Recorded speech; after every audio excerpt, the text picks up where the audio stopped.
back and check out the RCWR show with Lee Sanders. Get fun, in-depth coverage and analysis from the latest in professional wrestling in AEW, WWE, NWA, Impact Wrestling, or the world of entertainment. From hit TV shows to your favorite sports like the NBA or NFL. All things music, movies, and beyond, while trying to make sense of this crazy world we live in. All while keeping it honest, insightful, and interactive since 2011. And now your host, live from the nation's capital of Washington, D.C., Lee Sanders.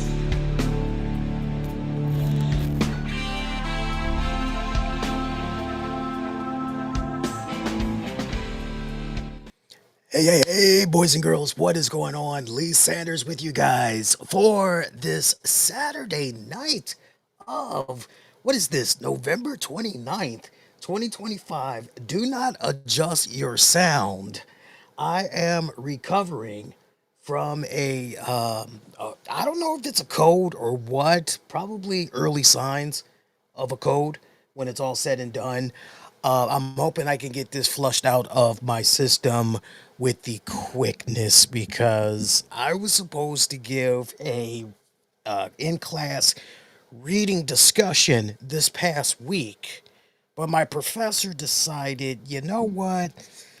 Monday's class wasn't that good because we meet on Tuesdays, and he goes, Monday's class, the turnout was really, really bad, so I hate to do this, but Tuesday class, yeah, we're going to cancel it. So it was like, hey, okay, great. Sucks because I had, I studied. I was on top of my game. I had all my paperwork ready to go. I'm ready to go, bam, bam, bam, bam, bam. But I said, okay, all right, you know what? No problem. And then I started getting this voice problem right at around Thanksgiving time. The timing of it really, really bad. And to some of you guys that's wondering, like, what the hell were you doing? I was not exposed to any cold weather whatsoever. I've actually limited how much I've been going outside. Not purposely, just, unless I'm walking the dogs, and I'm usually bundled up when I walk my dogs, I'm good. No, just some viral thing that honestly I think is going around. I've been drinking plenty of emergency. I've been drinking plenty of water. Got some water right here. Drinking plenty of tea. Been taking some Zicam. But yeah, hopefully I can get this flushed out of my system before Tuesday. So appreciate y'all's patience as we are going through this. One of our returning sponsors, I was kind of glad that my voice was good enough for me to get out the usual Lee voice, the usual energetic Lee voice.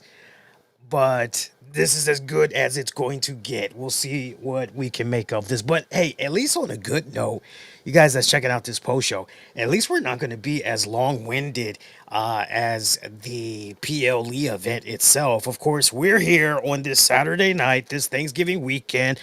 Happy Thanksgiving weekend to you all. Hopefully you're doing it good. All right. Hopefully you got where you needed to get to safely. Traveling wasn't an issue.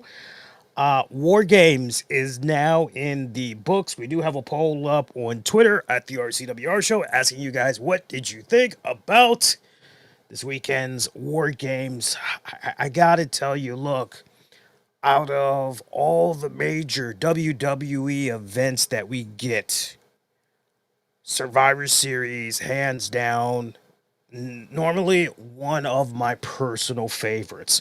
But just looking at this card and then experiencing it in real time when it's all said and done, for me to essentially walk away and go, well, I kind of really only enjoyed one match out of the 4 matches that we got.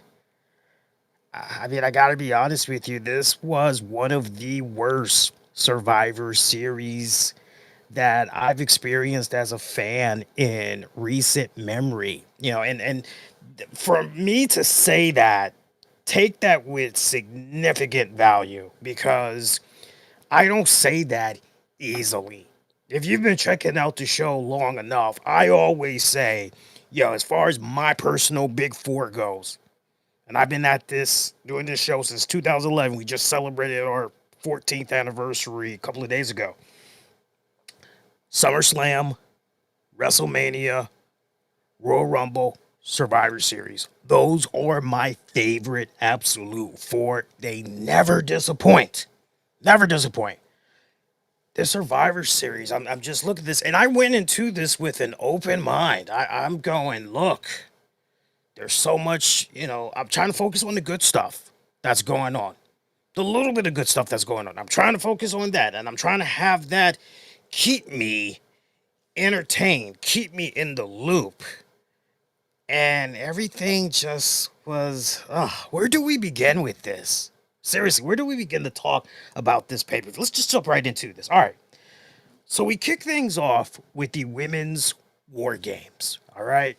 And once again, AJ Lee, Alexa Bliss, Charlotte Flair, Io Sky, Rhea Ripley, defeating the team of Becky Lynch, Lash Legend, Nia Jax, Kabuki Warriors, Asuka, and Kairi Sane. Women's War Games match. This went 41 minutes. I love all these women. I do. Let me kind of start with a positive and then, right, because I don't want for everybody to feel like I'm just poo-poo plattering all over the place here. Let me start with the positive here. Lash Legend. Although at times she came off like a deer in headlights, I did like the fact that they had Lash Legend do a lot of powerhouse stuff when she arrived. I appreciated Cole way buried, hyping her up, talking about her WNBA career, talking about her athleticism, talking a little bit about what she's been doing down in NXT and everything, and how she is. You might have missed this. It's okay if you did, but they did emphasize that she is now officially part of the SmackDown roster and everything. So, but very, very green. Yes, very green. I'm almost kind of reminded of Jade Cargill green to a certain extent. Now, I say that.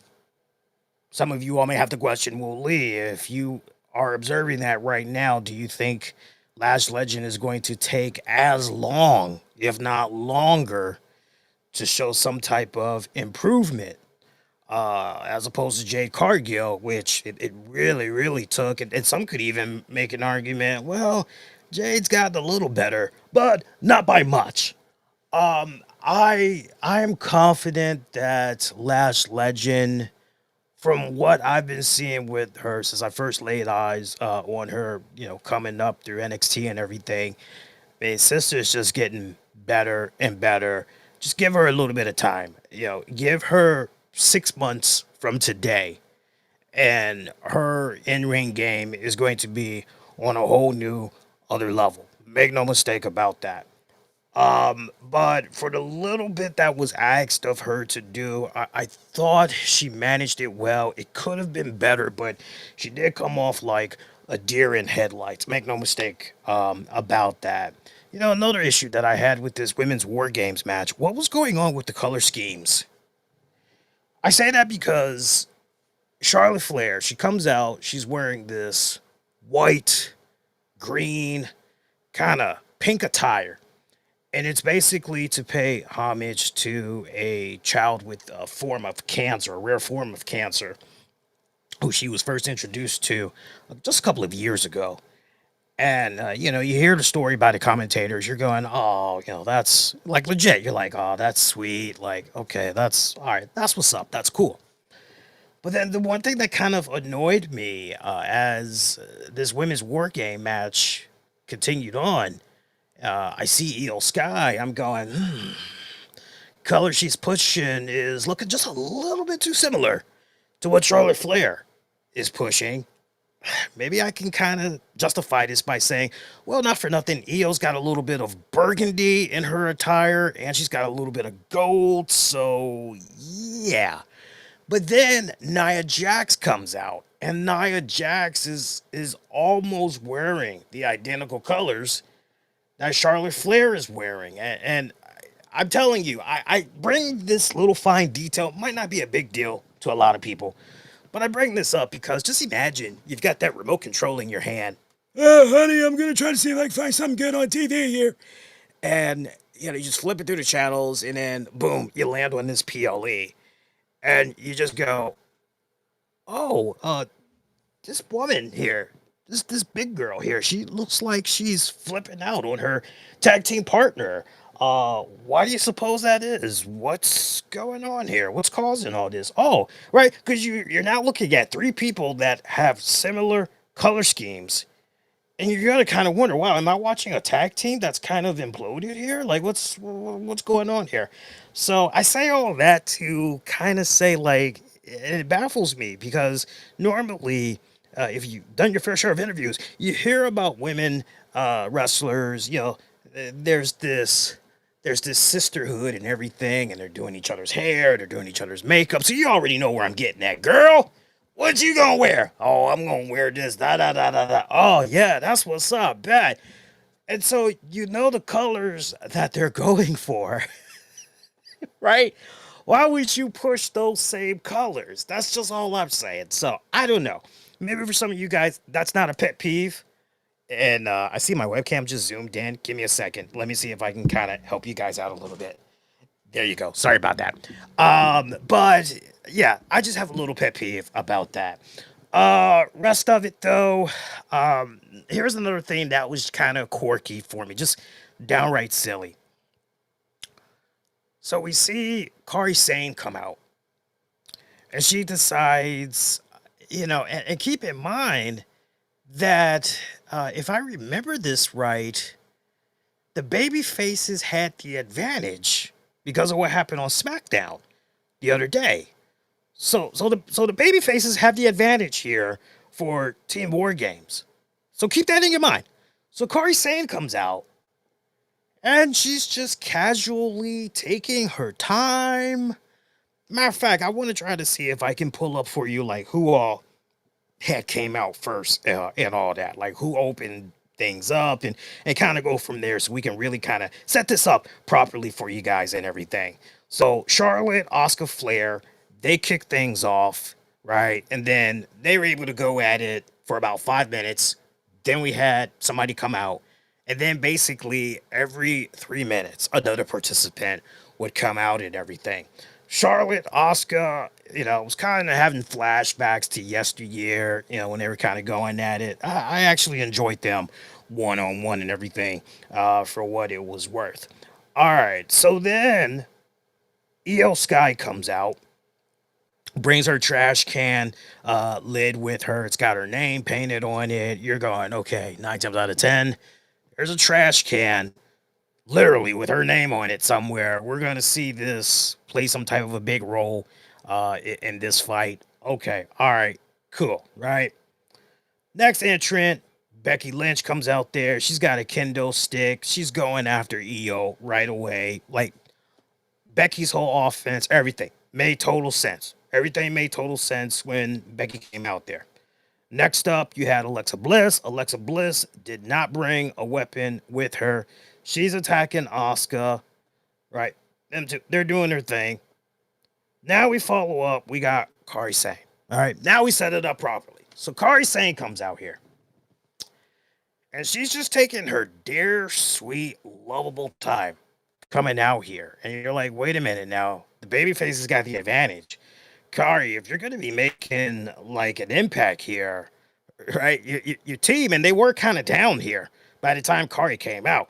If there was ever a time to run your little butt off, like, this is that time. Kairi does not run. Okay, whatever. She brings a green steel chain with her into the ring. Ends up wrapping it around her fist. Okay, so homegirl is feeling pretty confident, very cocky. All right, cool. Now, for some weird reason, Alexa Bliss and Charlotte, they see this, and rather than both go charging at her at the same time, they just decide, we'll just kind of take turns, maybe attacking Kari here. Like, if I did not like this booking whatsoever right here. This was just stupid as I don't know what. It would have made more sense for somebody to charge right at Kari Sane's hand and the other person goes low, go for Kari Sane's legs. And then maybe somehow in that whole process, Kari's able to fight whoever off. Like, okay, I'm down with that. But just having one person just chill right here. You go ahead. Wasn't a fan of that whatsoever. It was silly. It was silly. But wait, just when you might think, Lee's nitpicking a little too much here. Okay, well, riddle me this. If you're beating people's behinds with a with a steel chain wrapped around your fist and all that. I mean, if you really stop and think about this steel chain, you like have so much steel chain. You could do it as a whip, and you could be whipping people's bodies. I mean, I thought I was going to be seeing Kari Sane really go to town with that steel chain. Okay? But she didn't do that. She just decided, no, I'm going to wrap it around my fists. Whatever. So once she pretty much takes care of Bliss and Charlotte Flair, she then decides, for whatever respective reason, ditch the chain. Which was just, I don't get that. If you have the advantage, why are you ditching the chain? To the point, Michael Cole and Wade Barrett commented on that and even said, not sure why she's ditching the chain. Like, it's definitely the X factor right now. And eventually she brings the chain link back and all that. But just then, it's just the logic, the reasoning in this match. It's already gone. It's just already gone.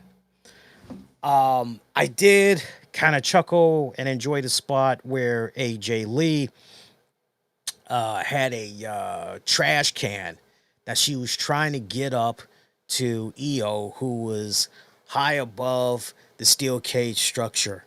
And Rhea Ripley, this is much later on. Rhea Ripley goes, "You need some help," and Asuka's like, "I'm sorry, not Asuka." AJ Lee is like, "Yeah, thanks." And Rhea picks her up, puts her on her knees, and AJ's able to get the trash can to EO.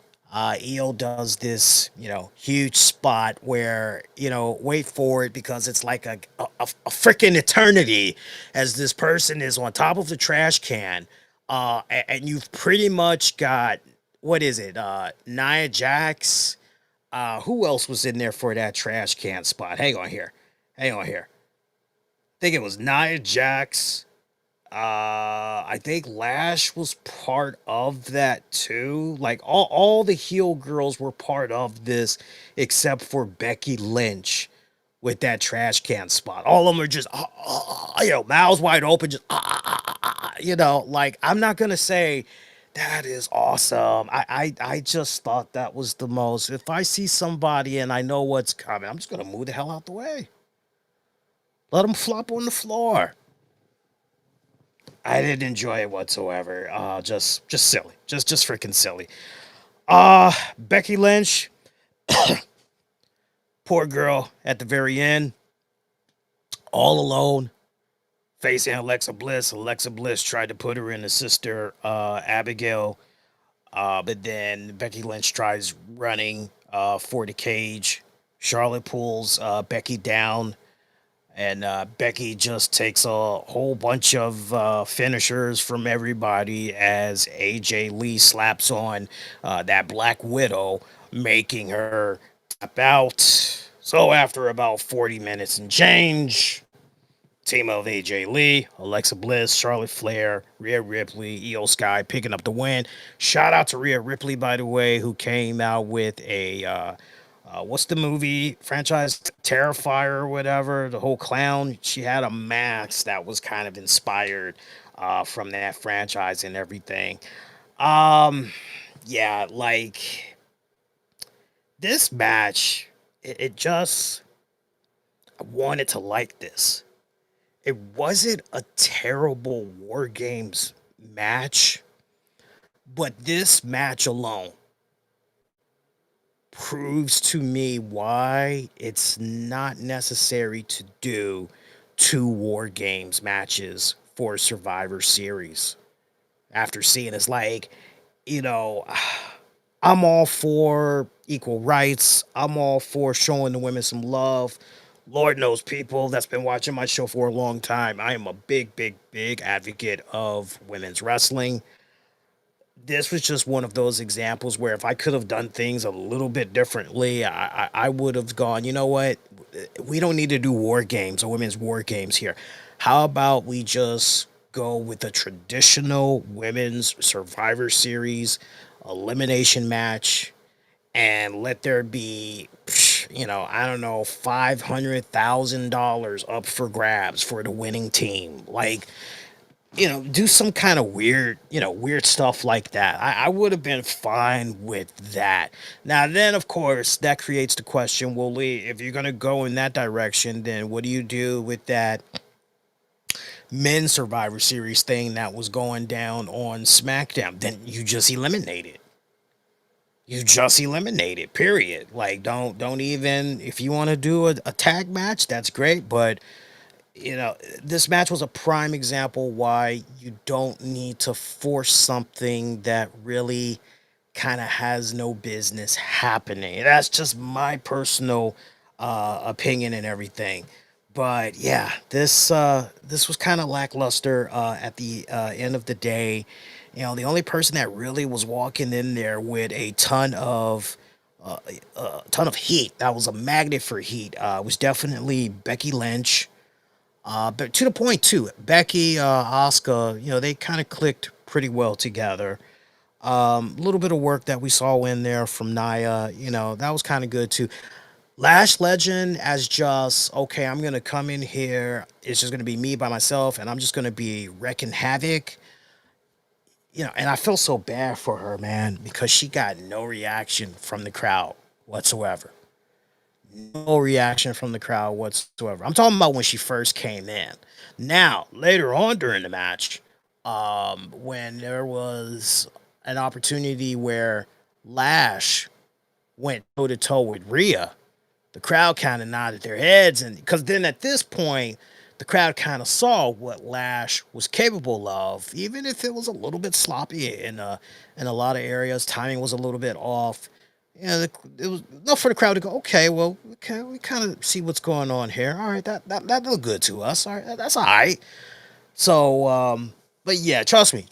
Lash Legend, definitely, she's gonna be a main eventer, household name. I'm not even concerned. If anything, I just need for WWE to continue to lean into her and all that.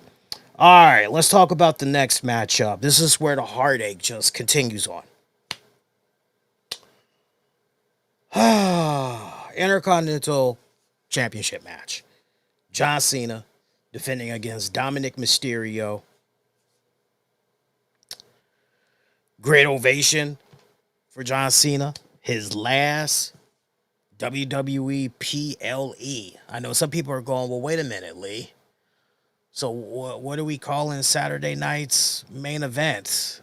I know that's kind of weird, isn't it? Because it's weird, right?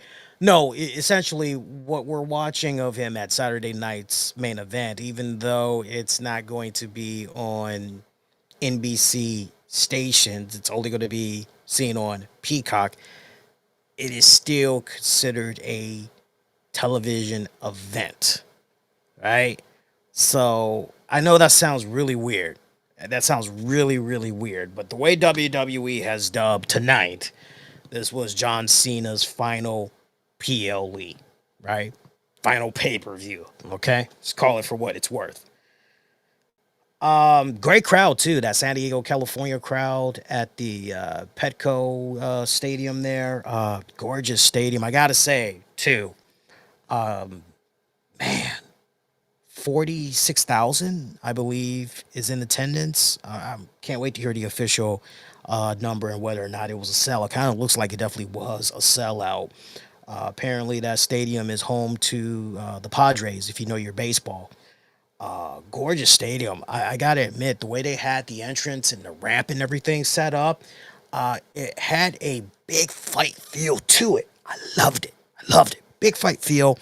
It felt like I was watching something of great value. It felt like I was kind of watching almost like, dare I say, a WrestleMania. It almost kind of had a WrestleMania vibe to it. It really did. Some audio gremlins, though, definitely during that first hour. It could not be noticed. Could not be noticed. Now, I don't know how you guys were watching, but I was watching via Netflix, courtesy of VPN. Thanks, Stephanie. Stephanie McMahon, of course. But yeah, this Intercontinental Championship match. All right, so Dominic Mysterio winning the IC title back. That went down in about, what was the official time? I felt like this was maybe an 11-minute match that we were watching here. No, 16 minutes, 40 seconds. We saw Roxanne Perez and Raquel Rodriguez that were by Dominic's side as he was coming out here for this match. And when you saw them, you just felt, okay, so basically this is going to be John Cena versus Judgment Day. That's what we're really talking about here. Like, as soon as I saw them, I'm going, nah, the rest of Judgment Day, where there's these two girls, the other guys, they are going to be that far behind. Can I just say, as much as I love Roxanne Perez, seeing her, and I mean, she must weigh like about, I don't know, maybe 110. And John Cena's got to be at least a solid 275. And that might be a little bit too much. He might be about 240. But just seeing a 110-pound Roxanne Perez do pop rocks on John Cena, that didn't do anything for me. I didn't go, oh my God. I just, it was a little bit too comical. It was so weird too, because I thought, my brain's just kind of scattering around a little bit. Just stay with me, right? Just freestyle. We're just going with the flow and everything. We'll talk a lot more about the match, but, just knee-jerk reactions, just overall, like there's just some stuff that was involved in this match that you're looking at and you're just going, the way you got this book, like, that makes no sense whatsoever.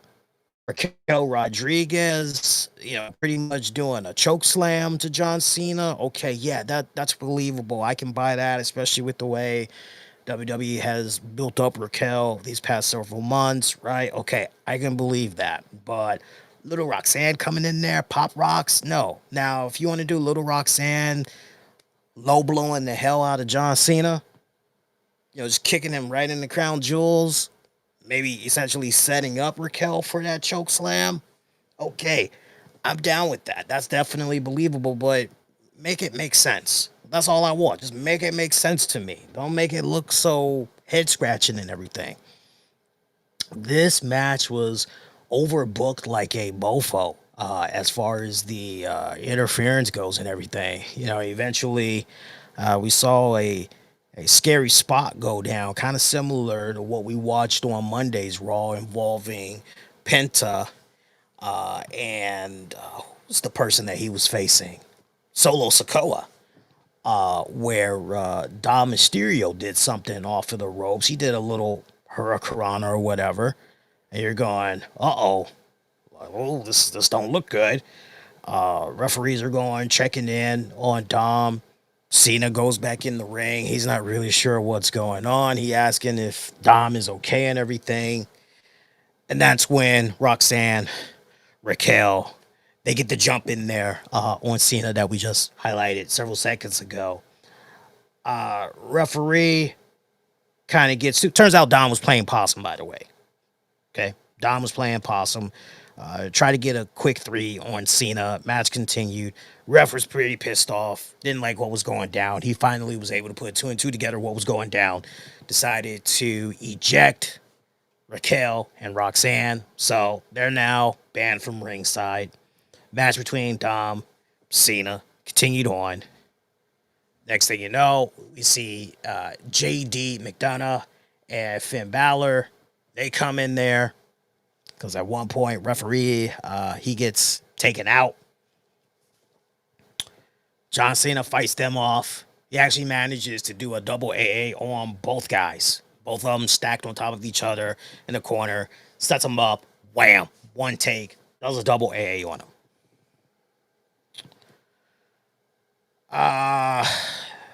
Tries to go for the STFU. Referee is still out of it. The Intercontinental Championship is in the ring as Dom brought it in. Thought he was going to be able to hit John Cena upside the head with it, but no mas. And then wait. We had ourselves a return. And it went down in this matchup. The beautiful, the lovely Liv Morgan. We have not seen her for several months. We know she had been out for on injury.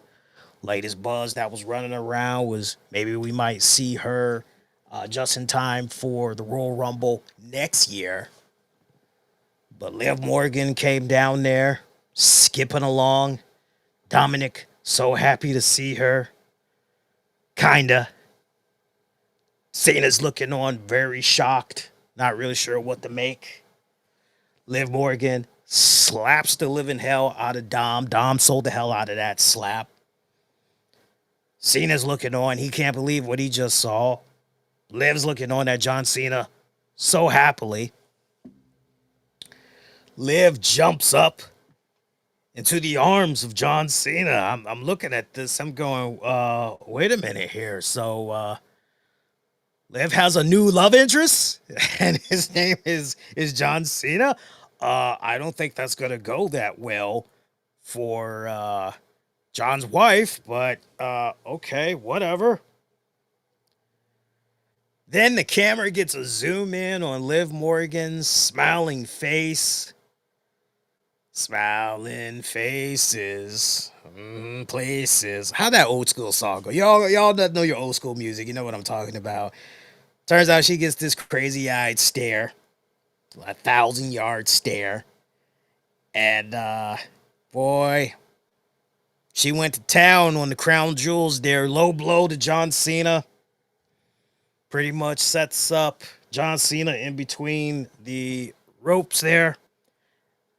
Belt shot to the dome on Cena followed, thanks to Liv.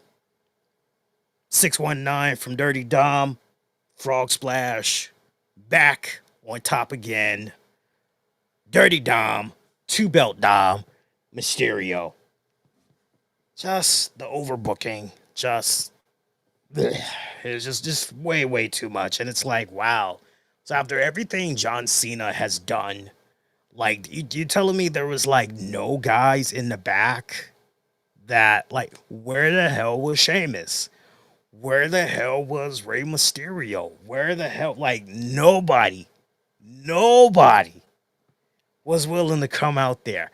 I mean, we've been seeing Dragon Lee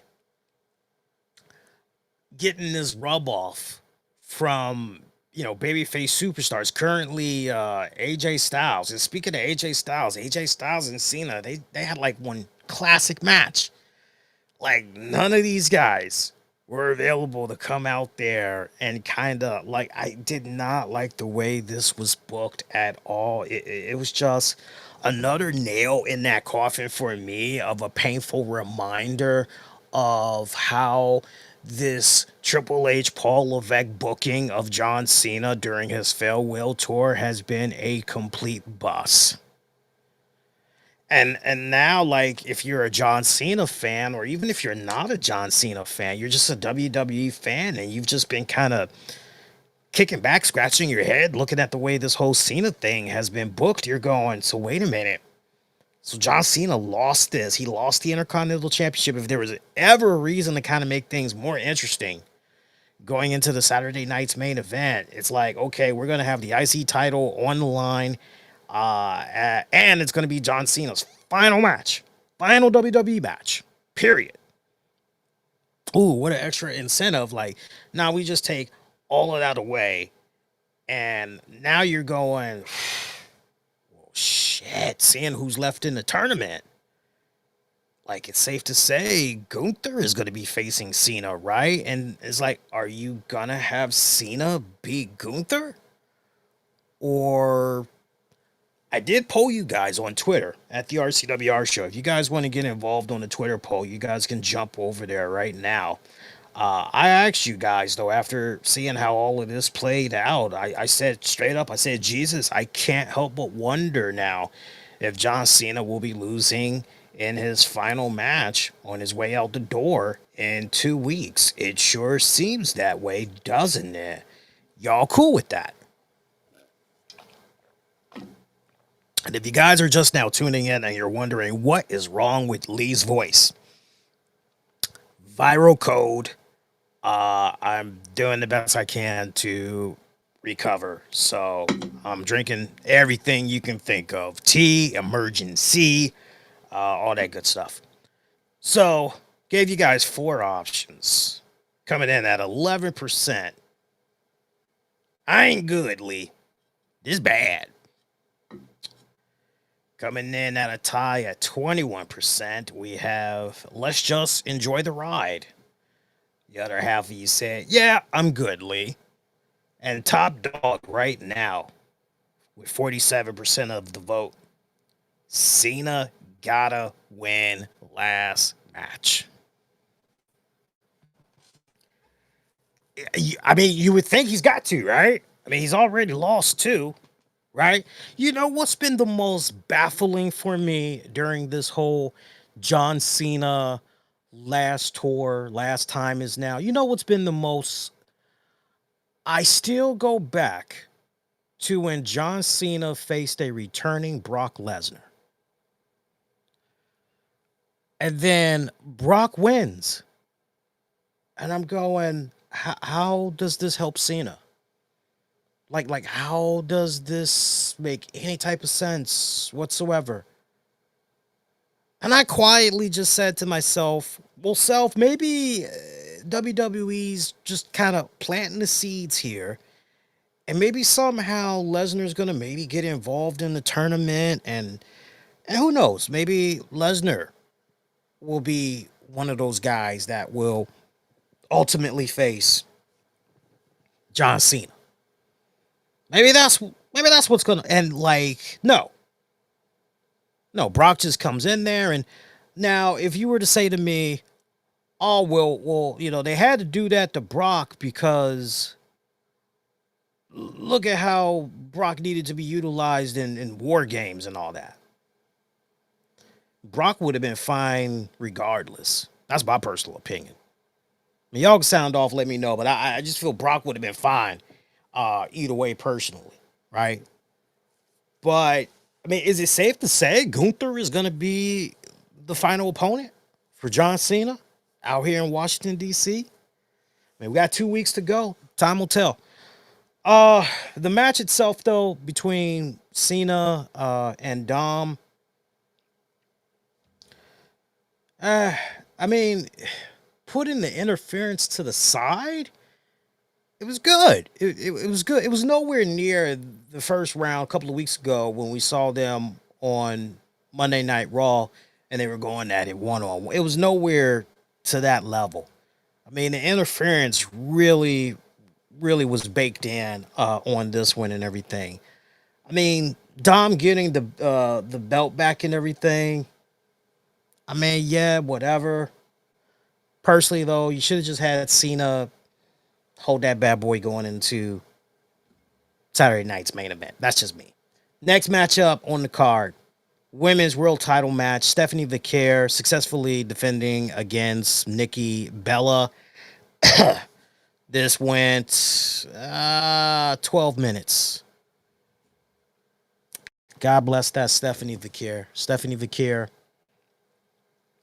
brought out a pretty good effort from Nikki Bella. Because, I mean, let's be honest. When you've been watching the WWE product for as long as I have and then many others, you know, you've seen just about any and everything.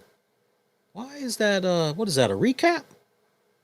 Oh yeah, that's a weekly report. Anyway, you know, Nikki Bella. Let's be for real. Nikki Bella is not known for her wrestling.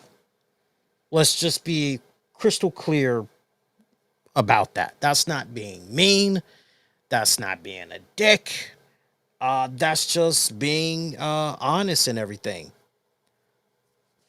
We have seen Nikki Bella involved in some flubs since she's been back this year. This was a match where, on this rare occasion, Nikki didn't mess up.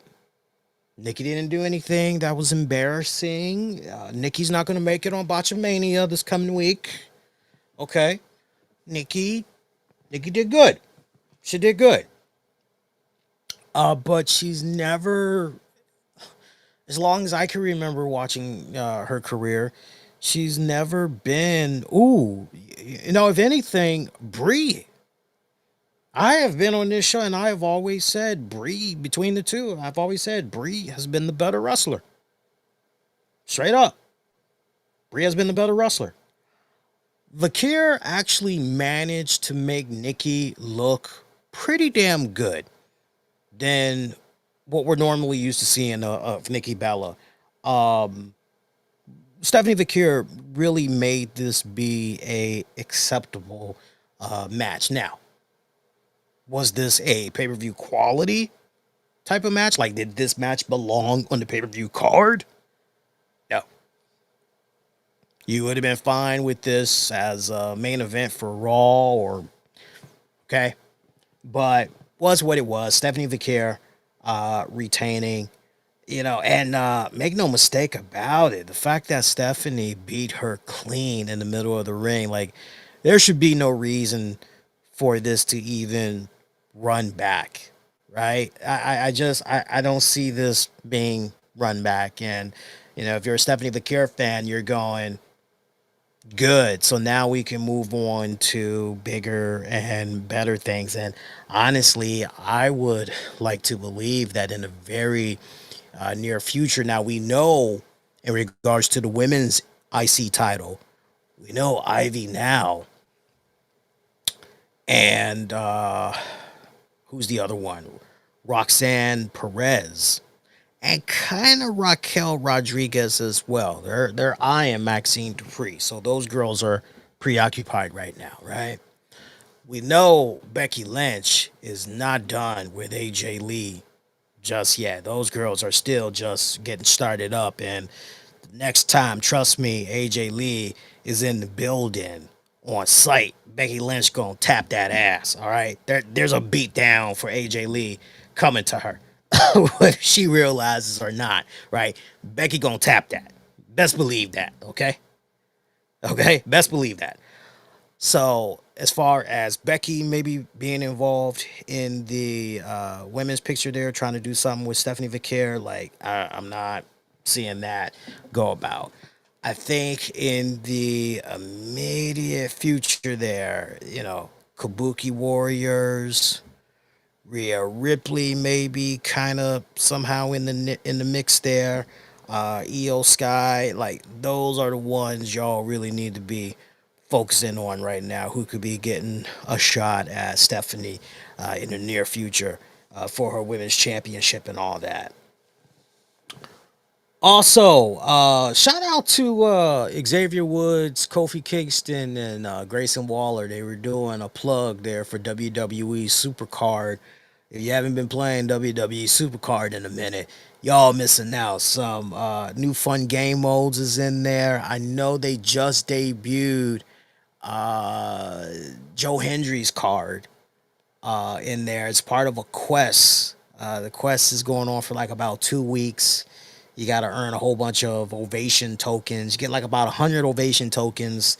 Then you can open up a pack that'll get you a Joe Hendry card. Or if you're lucky, you might be able to pull him off the rarity draft board. But yeah, a lot of cool, fun modes. Part of the update because they just hit their 12th anniversary. What was that? Earlier this month and everything. Main event match. I can't believe we're already talking about the main event match. War Games, men's War Games. Cody Rhodes, Roman Reigns, Jimmy Uso, Jey Uso, CM Punk taking on Brock Lesnar, Braun Breaker, Logan Paul, Bronson Reed. Braun Breaker and crew going over in the main event, pretty much at the 40-minute, 30-second mark. Now, I gotta tell you, comparing this War Games to the women's War Games, this one was more enjoyable. I will say that. I enjoyed the level of brutality. I love the level of physicality that was involved in this. It's kind of funny because I was looking at this War Games and I was thinking about the women's War Games match from earlier tonight. I started thinking about AEW Blood and Guts. I started thinking about that. And I just remember, say what you will about AEW, say what you will. But this is coming from somebody that appreciates all forms of wrestling, right down to the point. Make sure you tune in on Monday. Because on Monday's RCWR show, right after Raw goes off the air on Netflix, I will give you guys my thoughts about Juggalo Championship Wrestling. Vince Russo's doing his thing over there now and everything.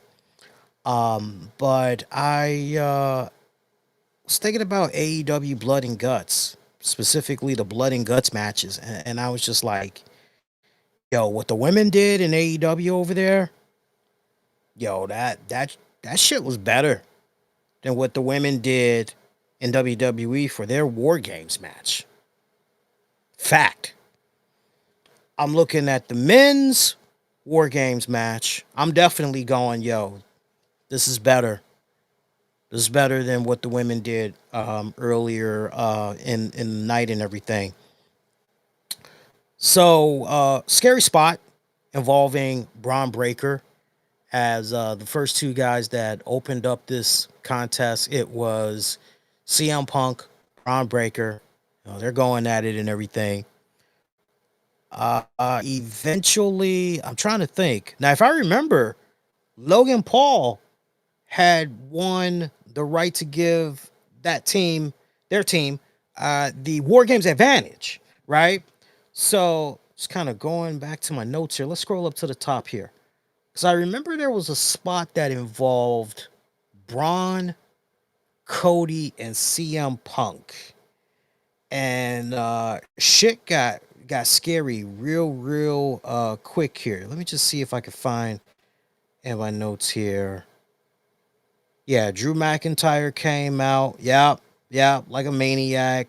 Punk and Drew, they were going right at it. And then Cody Rhodes came out. Yep, I'm remembering it right. Yes, so Cody sets up Braun in an electric chair, and Punk follows up with a doomsday device, and Braun landed like on the back of his head. I mean, he pretty much landed around the back of the head, that noggin, and the way it bent. It was just ooh, right? And you just were like, tell me that dude is okay. And like the referee, like immediately went in to check on him and everything. Cody, Punk, they were playing it off, but you could easily just look at them in real time and you could tell they were really concerned, like especially Punk, because he actually managed to, get out the way out of the camera view. And I thought it was really cool on the camera crew's part. Obviously they're realizing what's going on and making sure they don't pan to, so I thought that was a nice little touch. But even Punk kind of went over, was trying to make sure that Braun was okay and everything. And I just loved how everybody, as a cohesive unit, was working to buy Braun the time that he needed to kind of shake the cobwebs off, try to figure out if he can actually continue, or does he need to step away and everything. Because, like, even after Logan Paul came out, I remember there was some spot that went down where nobody hit Braun with the chair, but I do remember there was a chair involved, and it was kind of like, just stay down a little longer, kind of make sure you're okay. It was kind of like one of those type of messages that was almost kind of being sent to Braun, kind of like how they had played that off as eventually, it might have felt like an eternity, but it kind of seemed like it took about maybe 5 to 7 minutes before we saw Braun back on his feet and he was starting to be a bit physical again. I tell you, it takes a special type of athlete to be able to get, operate as usual after landing on the back of your head and pretty much kind of bending your neck in a way it's got no business bending and still being able to continue on, fighting and all that. Like that's takes serious athleticism, good genes, but also what you're doing in the gym as well and everything. Remember, when we were growing up watching wrestling, we're of the generation where we saw Brock Lesnar do that shooting star press at that one WrestleMania against Kurt Angle, and he just got right back up, no sold that bitch, right? So, you know, good times there, man. Jimmy Uso coming out afterwards, follow up with Bronson Reed, Jay Uso, Brock Lesnar was coming out there a little late to Halloween, but he was busting out F5s and German suplexes for everyone. Loved the way he came in there, pretty much was destroying everybody left and right. Bronson Reed had a great showing as well, delivering tsunamis earlier before officially the men's War Games match began. He gave tsunamis, I think, to Cody, Punk. I definitely recall him doing one to, I think it was Jimmy Uso. By the way, can we talk about when Jay Uso had finally came out? Because y'all would set me on fire if I did not mention this. So we have Jay Uso come out. He obviously can't do his theme song. You know, it's kind of weird too, but I get it. So this is a serious match, right? We're talking War Games. So obviously you can't have Jay Uso coming from out of the crowd and, celebrating with the fans and yeeting while he's making his way down. Okay, so you're going to have him come from the gorilla position and go down the ramp. Totally fine with that. Goes in there, he's handling his business and everything. And then Cody, Punk, Jay, it seems like they got the upper hand for a little bit. And this is right before Brock Lesnar comes out.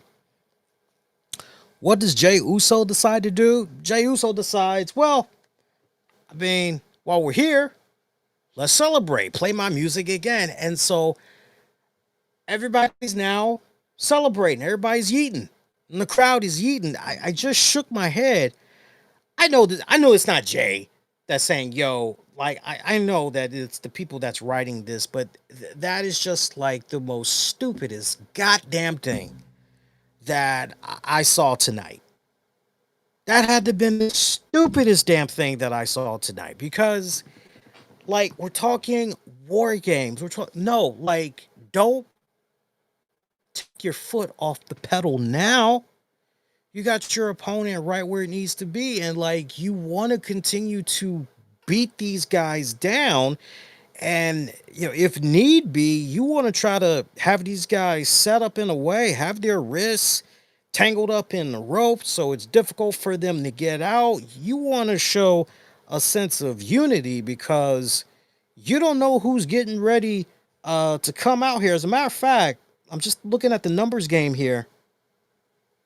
Yeah. So they knew at this point that Brock was going to be coming out next because I'm just going back and I'm looking at my notes here.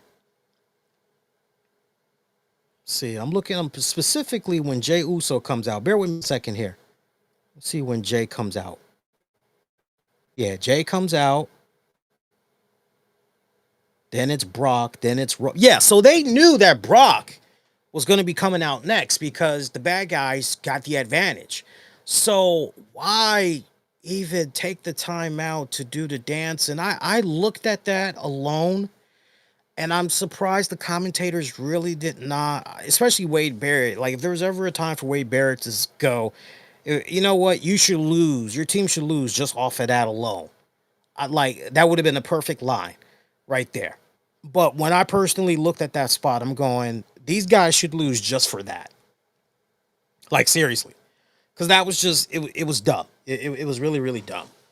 But yeah, I was happy to see Brock Lesnar come out and pretty much make Jay and everybody else pay for that lapse in judgment and all that. So towards the end of this match, a maxed individual climbed over the steel cage structure, got in there, made eye contact with CM Punk. Punk wondering who the hell this guy was and everything. And this guy does a super kick to Punk's face, follows it up with a curb stomp. Everybody is under the impression, oh snap, it is Seth Rollins and everything. But Wade Barrett was very quick to point out there's no way it can be Seth Rollins because Seth Rollins just got surgery. Dude said he's going to be out, for a couple of months. Latest report is saying he could be back in time for next year's WrestleMania. We'll have to wait and see how that all pans out and everything.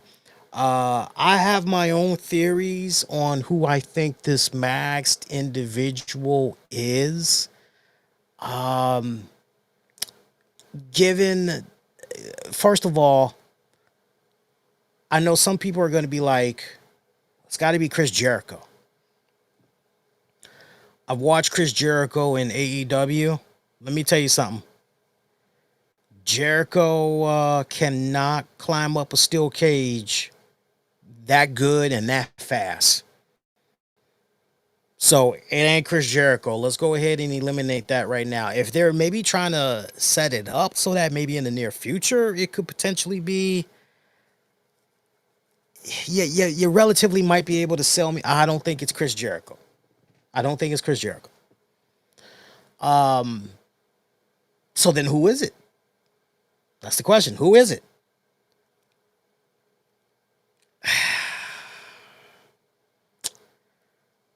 I don't know. That's a good question. It's not somebody relatively tall, but it's not somebody that is a shorty, right? Just based on what we saw of this mysterious figure, right? It's very interesting. And Muhammad is saying Randy Orton. I've seen Randy Orton in person. He is a tall son of a bitch. That wasn't Randy Orton. And Randy Orton is another one. I've watched him do enough steel cage matches. I've watched him enough to climb up and down. Definitely not him. Definitely not him. The idea of Sami Zayn,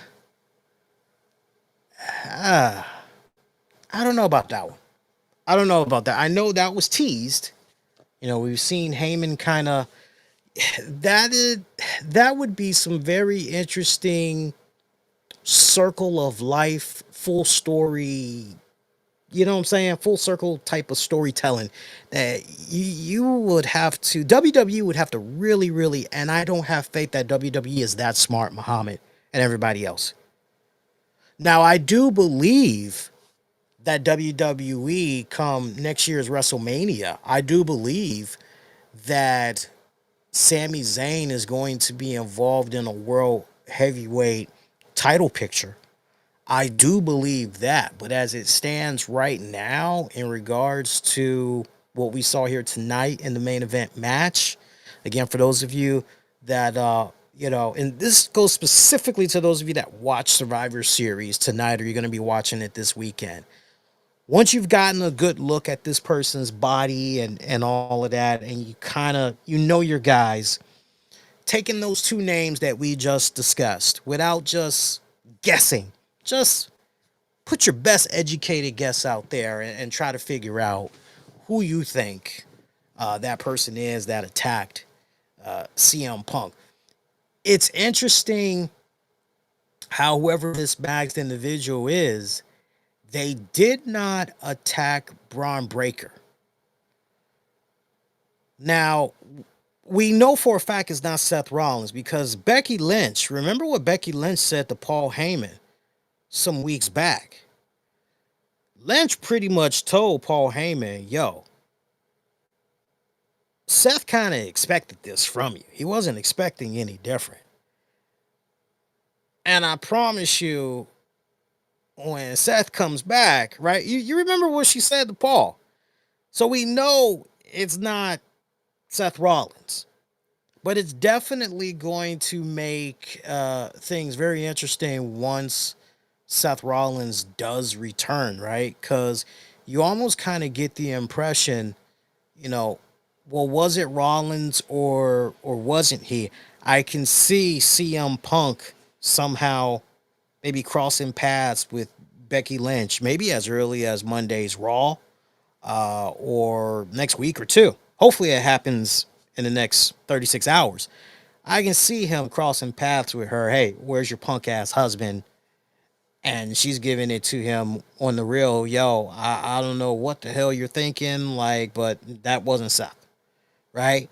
So I can see that going on. I can see Punk maybe trying to get word with Adam Pearce, trying to figure out, yo, what the hell's going on with Seth Rollins, right? I can see all that. They can stretch that out for a couple of weeks. I mean, that's like very, very easy for them to do.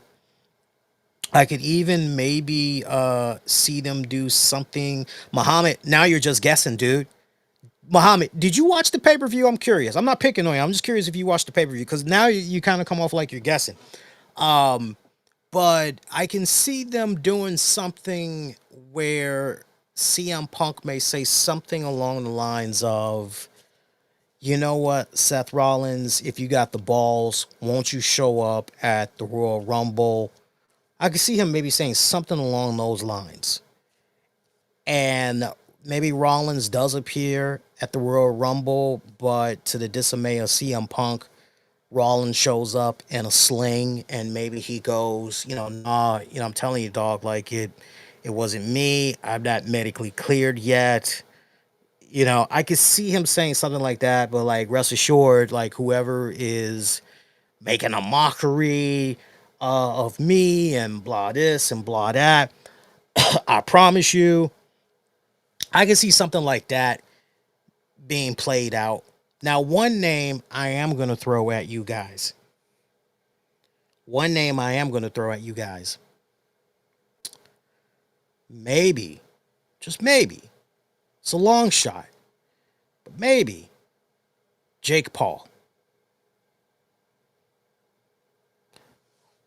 Usually, where there's Logan Paul, Jake Paul isn't that far away. We know Jake Paul has said a few times over the years he's been loving what his brother's been doing with the WWE and everything. He's even said, hey, I wouldn't mind, you know, throwing a hand up in the ring when the time is right. So it's a long shot of a Hail Mary, but it's possible it could be Jake Paul. I think the real question is this maxed individual, are they going to reveal themselves as early as Monday Night Raw? Or is it going to be a case where they're going to try to stretch this out? And I kind of feel the latter. I feel like they're going to stretch this mystery out over the next couple of weeks, going into Royal Rumble at least. So let's not also forget, again, Braun Breaker, Team Braun Breaker and them, they picked up the W here. Let's not also forget that after this match was over, Roman Reigns was actually a pretty good sport to CM Punk, extending his hand, trying to help him up to his feet. Punk kind of mouthed to him, yo, show that same gesture to Cody Rhodes. Roman was about to go in there for Cody. Cody rejecting it. All that history, that rich history. Punk looking on saying, yo, man, when it counted the most, this guy represented, and Roman says to Punk, well, actually not to Punk, but he says to Cody, as he's getting ready to leave the ring, this is the last time that you and me will ever team up. I'm not sure how many of you that watched the pay-per-view actually had caught that, but he did say that as the pay-per-view was going off the air and everything. So I mean, not for nothing, but at least in regards to this pay per view, you've got this one main carrot that's being dangled over your head, which is who attacked CM Punk and essentially helped out the Vision. Okay, you got that. For Roman Reigns and his path to once again becoming a world heavyweight champion after what went down tonight, is it now Jamar might be on to something. Jamar says it could be Austin Theory. And I actually like that idea a lot. I love that idea a lot. Yes. Yes. Yes. Because if there was a perfect time, a perfect place, remember, Vince McMahon saw something in this guy, Austin Theory, something that a lot of us weren't seeing just yet. I know for me personally, I felt the guy had a great look. I wasn't keen on the ring personality. I thought moveset wise, he was okay and all that, but I did look at him saying, yo, he could be a future face for the company for years to come under the right circumstances. And then he just seemed to disappear. So, what perfect place, what perfect time, that would be damn good. And not for nothing, but on previous shows over the years, I would do my own little version of, yo, if you did a stable with these guys, like these are the guys that should be running roughshod in WWE. A lot of my stables had involved Austin Theory in there. So that would be a damn good transition. Yeah. Yeah. I'm with Jamar. If it is not, and I said the long shot was Jake Paul. If it's not Jake Paul, Logan Paul, hell yeah, I could see that. I'm just thinking if there's anybody else of the roster, and I'm even going in my mind the NXT roster where, yo, maybe it might be this person. I'm gonna give you guys one more name. I think he is more than ready. It would be a huge blow for NXT, a huge, huge blow. But he would slide into what the Vision is doing extremely well. Ethan Page. Ethan Page is another one that I'm looking at. So I just gave you guys three really good names. Or actually, me and Jamar. We just gave you guys pretty much three good names. So if you're not feeling any of those names, just be on the lookout. We'll put an exclusive poll up on YouTube asking you guys who you all think was the mystery Mags individual. But besides the Mags individual mystery, what's next for Stephanie the Care, right? We kind of got that going on. For those that give a damn about Nikki Bella, where does Nikki Bella go from, her defeat tonight cleanly in the middle of the ring there? Liv Morgan is back. What exactly does that mean for the future of Judgment Day? More specifically, what does that mean for Roxanne Perez? Because we saw Roxanne Perez do so much to put in the work and everything. Is everything truly water under the bridge between Liv Morgan and Roxanne Perez? Or is Liv going to do something here? Like, what's really going to go down here? Right? So you got that kind of mystery. AJ, Becky Lynch, we know those girls. They're going to continue on and all that. What's next for the Usos? Is Jey Uso still trying to pursue World Championship gold? Is he thinking about the tag team championships? Like, where exactly are the Usos going to go with that? And then here's something else to think about, too. You got to think about Drew McIntyre. Because remember, in regards to Drew McIntyre, Drew McIntyre currently is suspended from SmackDown indefinitely. But Paul Heyman was able to exploit a loophole, and pretty much for WarGames, he was able to access any talent that's currently active, has a WWE contract. So he was able to exploit that and get Drew McIntyre. But now that WarGames is over, Drew McIntyre essentially goes back to being suspended indefinitely, unless maybe there is some type of a loophole that Paul Heyman is able to exploit and go, well, that's over on SmackDown, but you can pretty much do your thing over here on Monday Night Raw. In the meantime, like, you got to think this way, because I don't think we've seen the last of Drew McIntyre on Monday Night Raw. So as long as that suspension is in play, so you also got to think about that as well. So this pay-per-view overall, oh, where do I want to go with this? Well, I tell you what, I want to look at the polling results, and why I want to see what you guys had to say about the pay-per-view. But for me, I felt it was a bit of a below average pay-per-view, because really, you know, you're going to do like almost 30 minutes between matches for this PLE. I don't think that's acceptable. I really, really don't. I really don't. That's not me exaggerating. Like, legit. We at one point we did like about 26 minutes between matches for a pay-per-view, a PLE. That's not good. I know. Say what you will about AEW.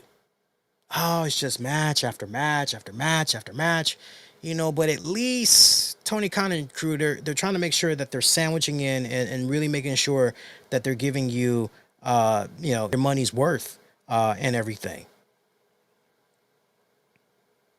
Wrestling tonight overall just wasn't quite up to where you would expect it to be. The War Games particularly, not enough emotional context. Right? It just really feels like shit that was just thrown together, to the point I think Triple H Paul Levesque needs to honor his word and what he was talking about some months back when he said, we can't keep doing these yearly war game joints. It makes more sense to do them when it's actually warranted, right? Well, okay, we'll honor those words. Should have skipped it. You don't need 2 war games involved in Survivor Series, for that matter, too. Oh, let's see here.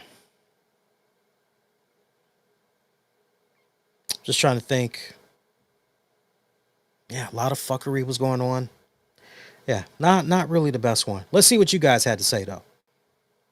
All right, Twitter we go. YouTube poll, we're going to hook you guys up first thing tomorrow, FYI. But for my Twitter audience, yeah, there's my Twitter audience. All right, this is how it's looking. I got my voice back for a little bit. That's good. Not at full strength, though.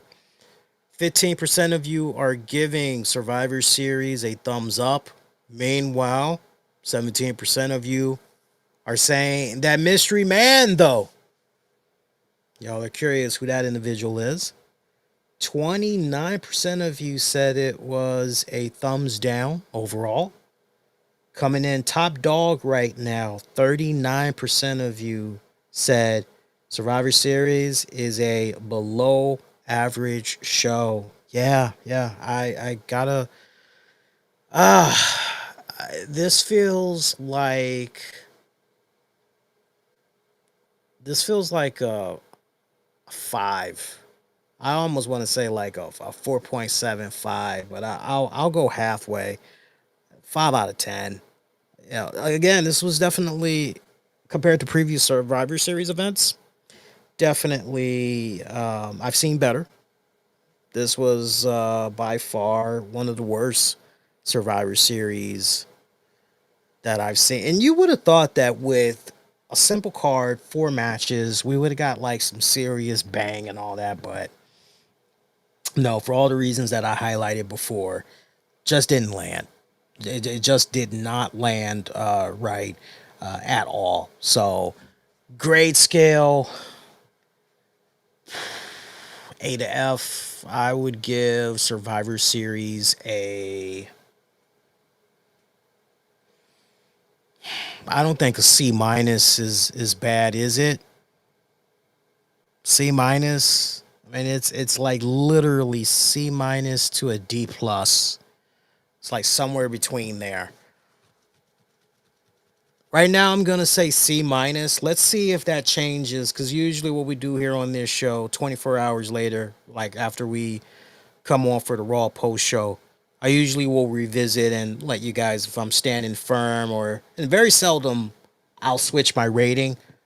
I don't think it's gonna change, but just that knee jerk, just thinking back to everything that went down tonight. Yeah, man, I'm definitely looking at it as a C minus, D plus ish right now. So take that for what it's worth. Let's see. Hey, before we get ready to dip, I definitely want to take this time out and I want to give a shout out to some of our sponsors, because without them, content like what you're checking out right now would not be made possible. Also, appreciate the great turnout of everyone that's showing up throughout all our social media outlets, especially over on Twitter at the RCWR Show. Make sure you're not only giving me a follow on there, also give the YouTube channel, youtube.com/the RCWR Show. Give that a follow as well. Been doing my best to put up more short clips, excerpts of the show. And of course, you get the usual long Lynch show, live show that you guys get weekly. Shout out to my good friends over at I Want to Learn SQL.com, your hands-on gateway to mastering SQL. You want to make it practical, approachable, and actually fun? Well, the guys over at I Want to Learn SQL.com will help you out with that. So hit them up today. The RCWR Show with Lee Sanders is also brought to you in part by the IME radio station, streaming 24/7. Your global soundtrack featuring the hottest indie artists of the 90s, 2000s, throwbacks mixed with today's top 40 hits. Think of it as a world tour, but for your ears. Tune in, vibe out to hits from the United States, Canada, Europe, all over the world, man. IME, radio station, streaming 24/7. The RCWR Show with Lee Sanders is also brought to you in part by our friends over at TerraPaulPremium.com. If you're looking for the best coffee, tea, all at great affordable prices, fast shipping as well, you guys got to check out Terra Paul Premium. Love those guys. All of these great sponsors of the RCWR Show with Lee Sanders. Oh, I also said that we had a returning sponsor as well. Shout out to my good friend from through the years and JustMoviePosters.com. They've got awesome posters available from price ranges of $5 to $7 plus shipping, but the shipping is very affordable. Transform your space, show off your fandom. Most importantly, banish the bareness of those walls once and for all, just in time for the holiday season. Check them out, justmovieposters.com. You can also follow them on Twitter or X. I hate saying X. One time I still call it Twitter, damn it. JM Posters. And then you can also follow them on Facebook at justmovieposters.com. You actually have to spell that DOT out and then the COM. So again, justmovieposters, DOT, COM, justmovieposters.com. All of these guys, great sponsors of the RCWR Show with Lee Sanders. If you enjoyed this, give it a like, retweet, heart, all that good jazz. Feel free to give me a follow as well, as I'm all on throughout social media. Use the keywords, the RCWR Show We also got shows available for you guys on demand and on the downloads wherever you get your podcasts. Just search the RCWR show. Hopefully, by the time I join you on, at this point, it'll be December 1st that I will join you after Raw goes off the air. Hopefully, my voice will be back at 100%. I'm hoping it will be. Otherwise, if not, I'm trying to hang in there because that's going to be fresh off of Survivor Series, right? Kind of get a nice little bit of a reset as we pretty much go into Saturday night's main event on Saturday, December 13th, and pretty much going into Royal Rumble season and all that. So hopefully the voice will be right. If I can keep it right where it is, we'll do a show. If it gets much worse, keep your fingers crossed that it doesn't get much worse. Be kind, rewind, check out previous episodes you might have missed on demand and on the downloads wherever you get your podcast. Just search the RCWR show. And until next go round, my pretty babies, I'm wishing all of y'all to be safe. Most importantly, be kind to one another. Oh, favorite match, least favorite match. Least favorite match. I've got to go with, believe it or not, I've got to go with, for my least favorite, I've got to go with, this is a tough one. I've actually got to go with John Cena and Dominic Mysterio. That's my least favorite match. My favorite match, this has to be one of those rarities where I don't have a favorite match. And I normally do. If you were to force me to pick a favorite match out of what we got tonight, I guess the men's WarGames to a degree. I mean, I'm not going to fake. I did feel for a WarGames match, it was more enjoyable than what we got with the women to open things up. So, yeah, I'll say I did enjoy that one. But least favorite, Cena, Dom Mysterio. I think if they could have just cut back on all that goddamn interference. But you guys sound off. Let me know what you all had thought about the pay-per-view. I'm trying to make sure that the pay-per-view doesn't, this post-show doesn't end with the whole weird zoom-in shit, but it looks like it's going to, which sucks. It sucks. There we go. We got the normal screen back. All right, I'm out of here. Peace.